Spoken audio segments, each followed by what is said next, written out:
This is why before you become famous, you have to become whole. And when I say whole, I mean whole within yourself. You have to be happy within yourself, have a real purpose that you're chasing. Many people want money, cars, glitz and the glamour, but that really doesn't do everything for you, because at the end of the day, if your mental isn't right, you're gonna crash out. No one from the family has taken any responsibility for my hospital visit, but if we were to go online, that's 50% of what people say at least. Does it matter? Am I lying? It do matter! It does matter! It does matter! And you, it doesn't matter what the internet says, it matters what we think. Did you have an effect on my mental health? Yes. Yeah, Kanye was going crazy. And at no time do you yell at your children's grandmother like that. Like seriously, what are we doing? But this here shows you that when you get the money, when you get the fame, it doesn't matter how nice a car you get. It doesn't matter how big of a mansion you get. It doesn't matter about how many women can be around you. You need to be whole. And today we're going to go down a rabbit hole, or slightly. We're going to visit rappers or musicians that totally ruined their career due to their own mental well-being.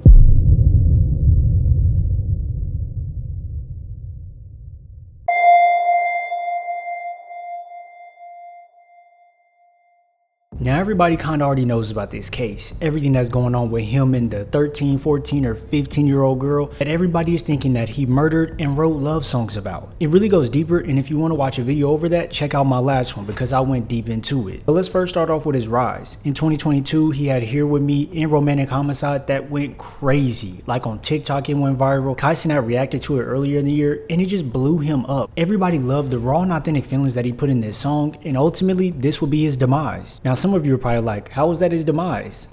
Well, when you think about those things too much, you either become premeditated with it and commit something bad, or you already did it and this is how you're making those songs. Over the last couple weeks, it's been coming out that he had a relationship with an underage girl, and all the accusations are quite crazy. When you see the messages, the Discord, the streams, everything, it's like, what was he thinking about? Like, sure, the music is great, it sounds good, and it gives us all a great feeling inside. But now after we know what you did, the feeling inside has been ripped out. We can't even listen to the music anymore without thinking about what you did. A 15-year-old girl who just turned 15 is dead now, and we don't know what exactly happened. She was in your trunk. I'm not gonna accuse anybody yet, but everything seems to line up. Now, could it have been a different Celeste? Maybe. Or did he get a different Celeste to make it look like the other one so he could cover his tracks? We'll never know. But this is the downfall to David, because all of his songs did give us that feeling. And you want to trust somebody like that. You trust that they're being emotional. You trust that they're being vulnerable in their songs. And then when you see that that was never the case, that the vulnerability and trust was never real. But what was real was that there was a murder, something he was hiding behind the scenes that he didn't want anyone to ever notice. The reason this shakes his career so much is because his career barely started. It was very fragile, and even if he's to come back from this, he probably will never recover, because people will always look at him as someone that dated an underage girl, and even if he didn't do the murder, he was still doing bad things. It sucks to say it, but such a great music artist's career is now done. It is derailed and it is now over. And that brings me to the next one.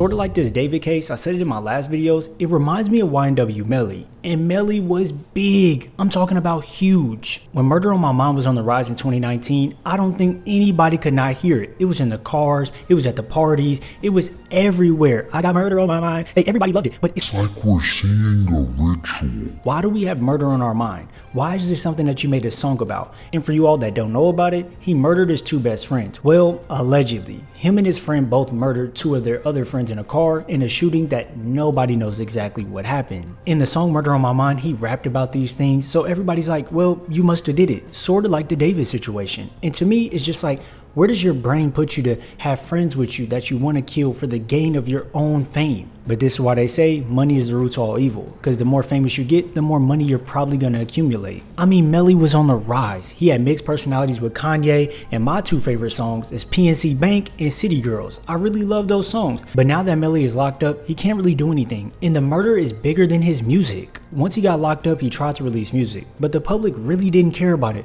All they cared about was this case. And fast forward to about 5, 6, 7 years later, nobody knows anything, and you don't know what happened, so we're still waiting, and Melly's career is going down. I won't lie though, he still has a fan base that probably will love him if he does get out, but honestly, his career is done. No festivals will book him, no radios will probably play him, nothing. He's pretty much cooked. It sucks to see somebody with so much promise and so much talent just wasted. Pretty much just throw it away for no reason at all. And it would have been great to see him be able to turn things around if he did stay out. And that kind of brings me to the next person in this video, Xxxtentacion. Now look, I was a big X fan. I'm talking about I used to slap all his music before he blew up. I remember when he was on SoundCloud only getting like 10,000, 20,000 views on his music. And I couldn't believe that he wasn't bigger. Nobody really liked the distortion of the music and all of that. But to me, it was raw, it was different, and it was unique. And then in 2017, it came Look at Me. And that thing blew up. Everybody was, look at me, everybody was lit at that time. X was on the rise. There was nothing he could do wrong. His raw delivery of emotions and everything in his music really gave him a cult fan base. People protected him, his music, everything around him. They wanted to see him blow up. But as he did get more and more popular, you started to see the dark side of X. He wasn't just this happy-go-lucky guy. He was kind of dark, broken, and hurt. He once had a girlfriend that he went through a lot of things with, and it led to multiple arrests, domestic violence, tampering with evidence, assault charges, and ultimately locked him up time and time again. It got so bad that Spotify removed all his stuff off the app because they didn't want that type of hateful speech on there. And I'm not saying that his music was hateful, but they thought everything he did was, so they removed him completely. This here would blackball him from the industry. The media constantly portrayed him as violent, unstable, and just really was a risk for everybody. To his cult fans, you know this really wasn't true, and it wasn't him. But at the end of the day, we'll actually never know him unless you were personally close with him. This hurt X so much because his music was truly powerful, but his personal life overshadowed everything. For most of us, he was a misunderstood genius, and we didn't really know about the other things that were happening, so we didn't look too deep into it. But for others, he was just an abusive celebrity that they wanted to go away. Shortly, X started to turn his life around. He was a positive figure and showed everyone that you can be a good person. But sadly, this was cut short, as he went to go buy a motorcycle with a lot of cash in his bag, and some people rode up on him and shot him in his neck while he was leaving the dealership. This was such a sad way to end everything, as X was just now becoming a good person. He was loved by many and hated by some, and this was the end of it all. We could never see his actual growth after this. So pretty much, this is why when you become successful, get a lot of money, you need to be whole within. And if your mental isn't stable, you're gonna crash out. So you need to protect your soul, your spirit, and your heart. So although you can be famous, you can never be fixed. Fix yourself before you get there, or else you can end up like these rappers, musicians, artists, or whoever. It's your boy Lone. I hope you guys enjoyed this video, and I'll see you in the next one.